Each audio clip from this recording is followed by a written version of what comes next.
Dave is generally easier to understand when it comes to fees, because its costs are tied to optional services, while Cleo's paid features can make the total cost less obvious if you don't pay attention to your subscription settings.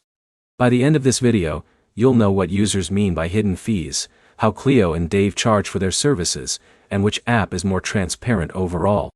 The short answer is that neither app is known for hidden fees in the traditional sense. Both explain their pricing in their terms, and inside the app.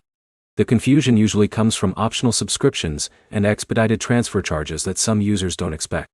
Dave offers cash advances along with budgeting tools and other financial features. If you request a standard transfer, the process follows normal banking timelines. If you want your money faster and your account qualifies, an expedited transfer may involve an additional fee.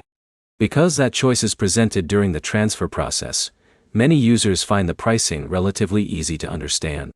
Cleo takes a different approach. The app combines budgeting assistance, financial insights, and cash advances, with some features available through a paid subscription. Users who sign up for premium features sometimes forget that the subscription renews automatically until it's canceled. That's one of the most common reasons people describe the charges as unexpected. That doesn't mean Cleo is charging secret fees.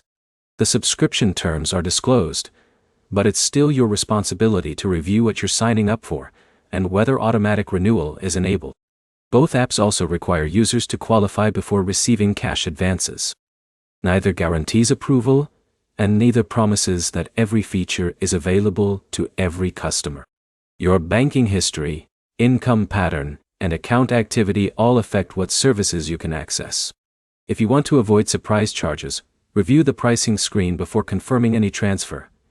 Check whether you've enrolled in a paid membership, and cancel subscriptions you no longer use before the next billing cycle. It's also a good habit to review your bank statements regularly, so you notice recurring charges early. So which app has fewer hidden fees?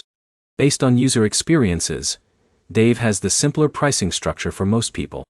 Cleo offers more budgeting features, but its subscription model creates more situations where users forget about recurring charges and later describe them as hidden fees. The key points are simple. Dave's pricing is generally easier to understand.